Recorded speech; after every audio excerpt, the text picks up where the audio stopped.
नमस्कार। आइए आज एक सफर पर चलते हैं साल 2026 के वृंदावन की गलियों में।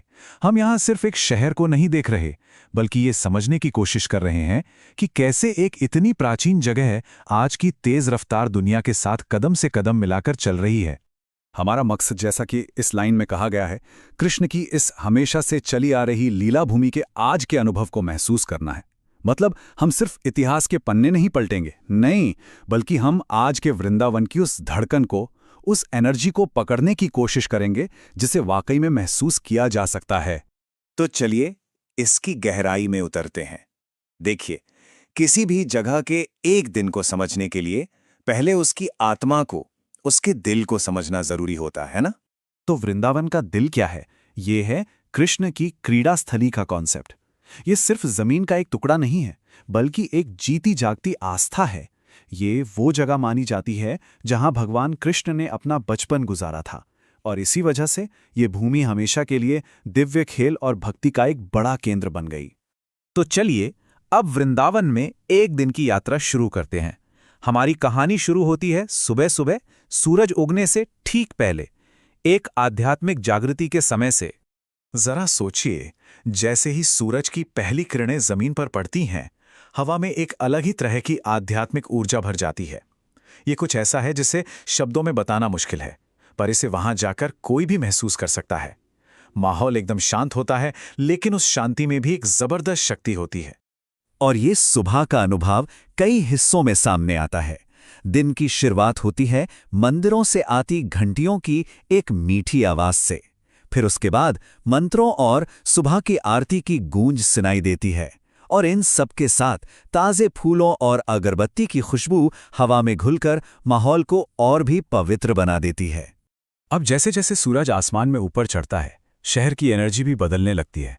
हम दिन के दूसरे पहर में आते हैं। ये वो वक्त है जब वृंदावन की आधुनिक धड़कन सबसे साफ सुनाई देती है, जहां पुराना और नया एक साथ देखने को मिलता है। ये स्लाइड इसी अनोखे संगम को दिखाती है। देखिए, एक तरफ है हजारों साल पुरानी परंपराओं से जुड़ी गहरी आस्था, और दूसरी तरफ है 21वीं सदी की भागदौड़ भरी जिंदगी, जिसमें व्यापार है, टेक्नोलॉजी है, गाड़ियां हैं। लेकिन यहां ये दो दुनियाएं टकराती नहीं हैं, बल्कि एक दूसरे में घुल मिलकर एक नई हकीकत बनाती हैं। अच्छा, तो ये संगम असल में दिखता कैसा है? जहां सदियों पुराने मंदिर खड़े हैं, वहीं उनके बगल में तीर्थयात्रियों के लिए नए नए कंक्रीट के गेस्ट हाउस बन गए हैं। जहां भक्त नंगे पांव परिक्रमा कर रहे हैं, वहीं उनके पास से ई रिक्शा और स्कूटर भी गुजर रहे हैं। पवित्र मंत्रों की आवाज के बीच किसी का मोबाइल फोन भी बज उठता है। और जहां पारंपरिक पूजा पाठ हो रहा है, वहीं पास में आपको डिजिटल पेमेंट करने के कियोस्क भी मिल जाएंगे। ये है आज का वृंदावन। फिर जैसे जैसे दिन ढलता है, शहर का मूड एक बार फिर बदलता है। अब हम शाम के समय में पहुंचते हैं। ये वो वक्त है जब भक्ति एक नए जोश के साथ एक सामूहिक रूप में सामने आती है। सूरज के डूबते ही दिन की व्यावसायिक हलचल, वो बाजार का शोर शराबा धीरे धीरे शांत होने लगता है, और उसकी जगह ले लेती है एक सामूहिक आध्यात्मिक ऊर्जा। ऐसा लगता है जैसे पूरा शहर एक साथ एक सुर में प्रार्थना कर रहा हो। शाम के वक्त भक्ति अपने चरम पर होती है। गलियों में कीर्तन यानी भजन कीर्तन की आवाजें गूंजने लगती हैं।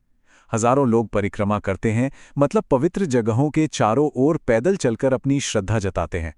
यमुना नदी के घाट पर एक बेहद खूबसूरत आरती होती है, और मंदिरों के आंगन भक्तों से खचाखच भर जाते हैं।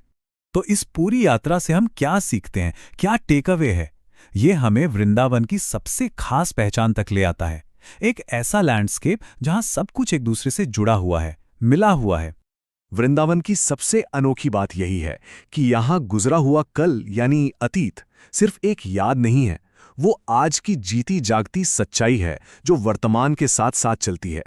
यहां भक्ति और आधुनिकता एक दूसरे से लड़ नहीं रहे हैं, बल्कि एक बहुत ही सुंदर तरीके से एक दूसरे में गुंथे हुए हैं। और ये हमें एक बहुत ही गहरे सवाल पर लाकर छोड़ देता है। क्या कोई पवित्र जगह अपनी आत्मा को, अपने मूल स्वभाव को खोए बिना समय के साथ बदल सकती है? शायद वृंदावन का ये जीता जागता उदाहरण ही इस सवाल का सबसे अच्छा जवाब है। इस पर जरूर सोचिएगा। धन्यवाद।